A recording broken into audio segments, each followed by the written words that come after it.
Assalamualaikum warahmatullahi wabarakatuh. Selamat jumpa kembali. Hari ini saya akan melanjutkan materi untuk matrikulasi statistika, yaitu adalah analysis of variance. Ya. Jadi, ANOVA ini adalah dasar untuk penelitian experimental design. Ya, jadi rancangan apapun itu kita belajar dasarnya itu adalah dari ANOVA atau analysis of variance ya. Jadi yang pertama gitu ya saya perkenalkan dulu.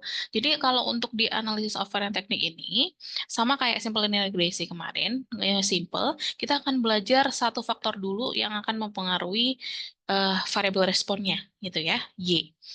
Nah, di sini ada survival time itu dihitung dari 2 sampel miss ya. Jadi ini adalah tikus-tikus yang dipakai untuk percobaan untuk orang-orang atau peneliti yang biasanya nge-lab gitu ya. Nah, itu biasanya treatment obat, treatment biasanya kalau teman saya biasanya adalah untuk treatment obat kanker gitu ya. Memang pakai miss ini. Nah, di sini ada satu sampel receive untuk new serum dari leukemia treatment. Jadi sama banget nih ya, hampir mirip kayak penelitian teman saya. Jadi di sini adalah ada 2 sampelnya. Dari miss-nya tadi adalah ada yang punya pakai new serum sama ada yang no treatment gitu ya. Jadi di sini kita melihat bahwa faktor yang akan mempengaruhi respon ya survival time-nya si tikus itu tadi itu adalah akan dipengaruhi oleh treatment-nya yang pakai new serum atau dengan no treatment tadi gitu. Jadi ada 2 level di sini ya. Jadi faktornya adalah treatment penggunaan serumnya, sedangkan untuk levelnya ada 2. Ada yang pakai serum yang baru sama tidak gitu ya. Oke. Nah, di sini untuk yang K, namanya K ya, tadi adalah lebih dari 2 sampel problem ya. Jadi K ini adalah mewakili sampel problem atau K populasi. Ya, jadi cenderung di sini adalah untuk minimal 2 level dan lebih dari 2 ya. Nah, levelnya. Nah, terus habis itu prosedurnya itu disebut dengan analysis of variance atau ANOVA. Oke. Mari kita lihat, karena tadi lebih dari 2 ya. Jadi langsung ke case study. Di sini adalah kita ada industrial experiment. Seorang engineer, dia akan menghitung rata-rata absorption dari moisture di konkret varies. Jadi konkret variesnya itu adalah ada 5 different konkret agregat. Nah, di mana masing-masing konkret agregat tadi itu adalah memiliki daya serap yang berbeda. Gitu ya. Jadi dihitung daya serapnya selama 48 jam. Nah, ada 6 sampel untuk masing-masing 5 konkret agregatnya. Nah, lalu berarti ada total 30 karena masing-masing konkret agregat kan ada 6 sampel ya. Oke. Nah, terus habis itu kalau uji ANOVA yang pertama kali dilakukan adalah kita adalah harus mendeklar hipotesisnya gitu. Jadi apakah ada variasi dari level faktor yang digunakan. Jadi tujuannya adalah itu ya, untuk analisis of variance ini. Nah, yang pertama, kita pasti akan melihat apakah di H0 gitu ya, H0 ini, jadi hipotesis yang pertama adalah rata-rata daya serapnya tadi semuanya sama. Jadi mu1 sama dengan mu2, sama dengan mu3, sama dengan mu4. Sampai sama dengan mu5. Jadi semuanya sama ya. Jadi walaupun pakai 5 jenis konkret agregat yang berbeda, ininya sama. Nah, lalu ketika ada satu aja gitu ya, at least 2 rata-rata adalah tidak sama, berarti kita bisa lihat bahwa 5 konkret agregat yang berbeda tadi adalah memberikan variasi kepada rata-rata penyerapan moisture-nya, gitu.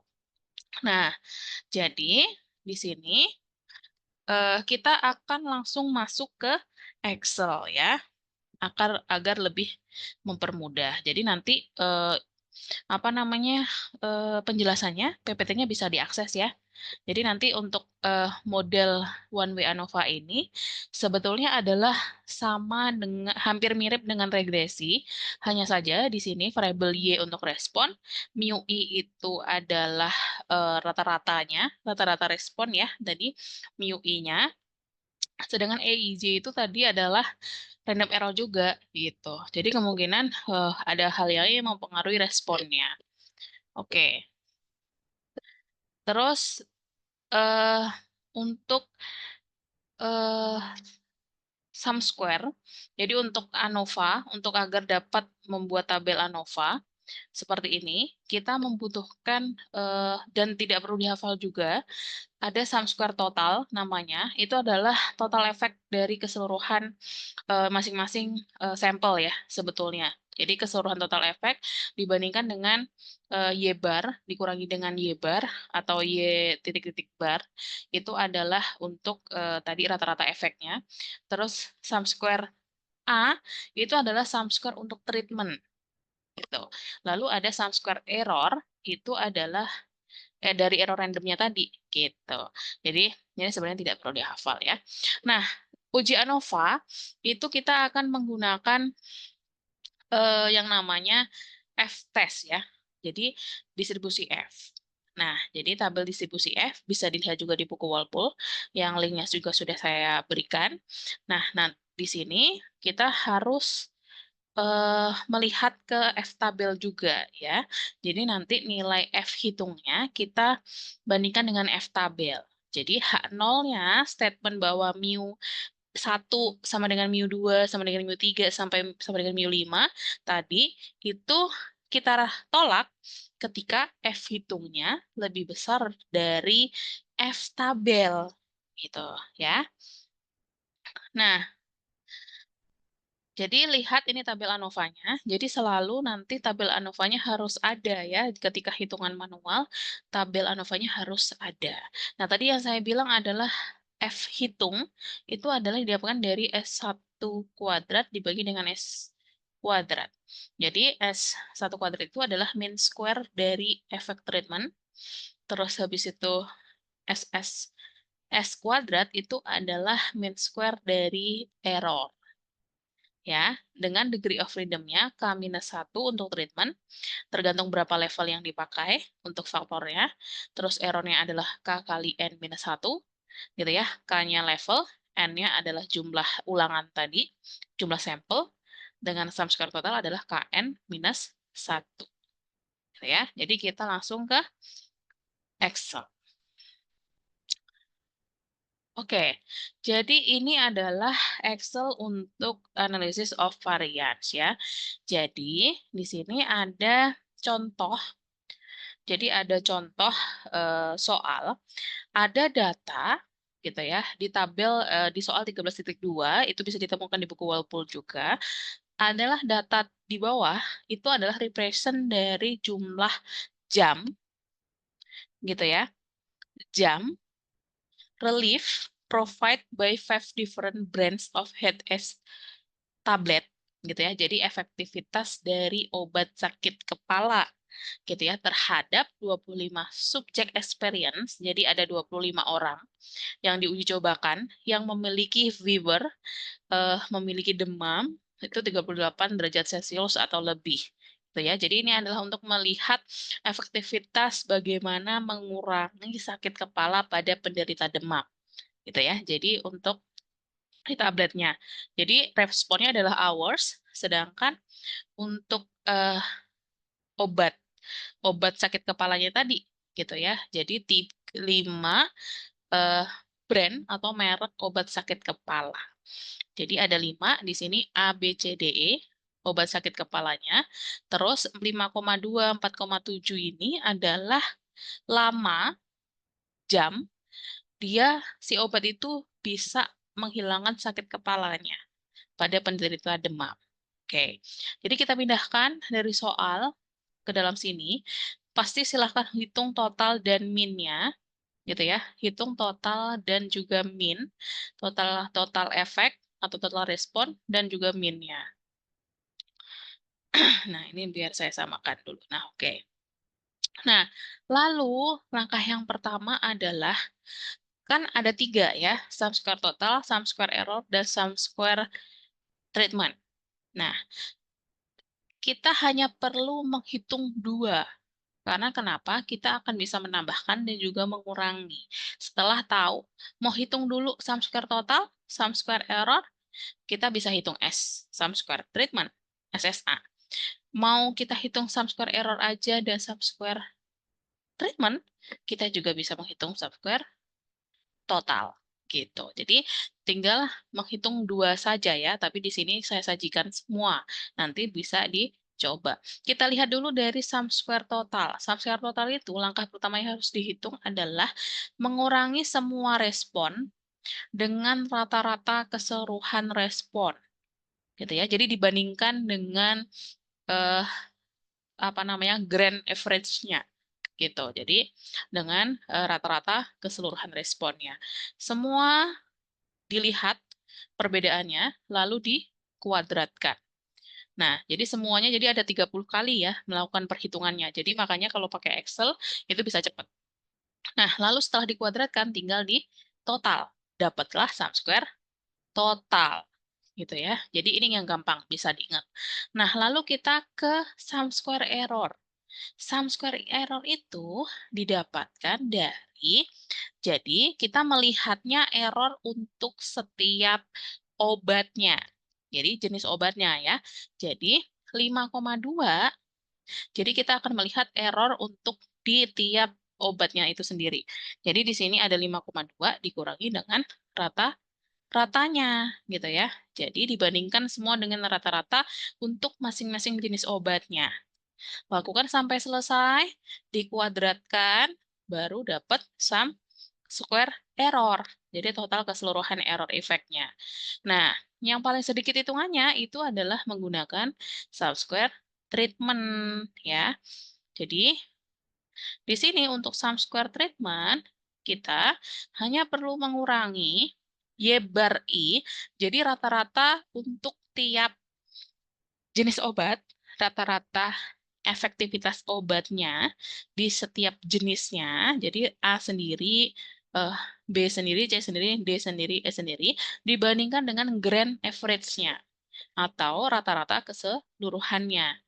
Nah, setelah didapatkan, jadi hanya ada 5 kali nih kita ngitungnya, dikuadratkan, baru dapat total subsquare untuk treatment-nya ya. Nah, kalau sudah dapat ini, kita bisa masuk ke tabel ANOVA ya. Jadi tinggal pindah-pindahkan mention tadi ya ke perhitungan yang awal. Jadi tinggal merujuk sum square-nya. Nah, lalu kita hitung di sini degree of freedom untuk sum square treatment. Tadi adalah ada 5 jenis obat, berarti di sini kita dapatnya 4, K-1. Sedangkan untuk sum square error-nya adalah K kali N-1 gitu ya. Jadi 5 dikalikan dengan 6, 5 juga ya kalau nggak salah. Ya, jadi iya betul 5 juga. Jadi N-nya juga 5, ke bawahnya 5 kali ya, sampel atau 5 kali ulangan perhitungan efek, atau 5 subjek tadi. Nah, itu dapatnya adalah 20 untuk DF error dan juga DF total. Nah, kita hitung untuk mean square-nya. Jadi mean square-nya tinggal sum square-nya dibagi dengan DF-nya. Dapat 19,6 dan juga 2,98. Nah, untuk F hitung, itu adalah tinggal treatment dibagi dengan error. Jadi mean square treatment dibagi mean square error. Dapat 6,59 ya. Jadi ini adalah perhitungan untuk F hitungnya. Nah, tadi kita sudah tahu hipotesis awalnya. Jadi mohon maaf ini di sini saya simbolkan menjadi M1 ya. Jadi seharusnya tadi mu1 gitu ya. Jadi anggap saja mu1. Nah, lalu untuk F hitungnya, F tabelnya, F hitungnya kita sudah dapat 6,59. Kita bandingkan dengan F tabel. Jadi F tabelnya tadi, di sini ada juga tabel F. Eh, tabel F, mana tabel F? Nah, kalau tidak ada nanti mohon dicek sendiri ya ke tabel F-nya. Jadi untuk tabel F-nya di sini, jadi V1-nya adalah V treatment-nya, ya, DF treatment. V2-nya adalah DF error. Nah, didapatkan dari F tabelnya adalah 2,87 ya. Jadi di sini 2,87. Apakah di Nah, oke. Di sini saya cantumkan ya. Jadi ini adalah tabel F-nya. Nah, bisa dilihat ya. Jadi di tabel A6 di halaman 741 nanti bisa dicek. Nah, tadi adalah 4 dan di sini adalah 20 ya. Jadi kegeser, ini adalah soal yang berbeda. Jadi yang di 20 kita lihat di sini ya. Jadi 20. Nah, ini dia. Ya, sama-sama 4 tadi K-nya untuk DF K-nya 5, untuk DF statementnya adalah 4, lalu DF error-nya adalah 20. Jadi 2,87 ya, terkonfirm ya bahwa sama. Oke, 2,87. Kita kembali lagi ke Nah, jadi kita dapat F tabelnya adalah 2,87. Ingat, untuk menolak H0 itu adalah selalu F hitung harus lebih besar dari F tabel. Nah, kita lihat bahwa di sini F hitungnya 6,59 itu adalah lebih dari F tabel, berarti H0-nya reject. Nah, yang di reject adalah statement bahwa mu1 sama dengan mu2 sama dengan mu3 sampai mu5. Nah, berarti ada perbedaan rata-rata. Rata-rata efektivitas atau lama obat sakit kepala tadi gitu ya. Nah, jadi untuk 5 brand tadi itu adalah memberikan efektivitas yang berbeda terhadap sakit kepalanya gitu ya. Jadi ini adalah kesimpulannya. Jadi mohon nanti untuk memberikan kesimpulan jangan sampai hanya H0 is reject gitu ya atau uh, could not be reject.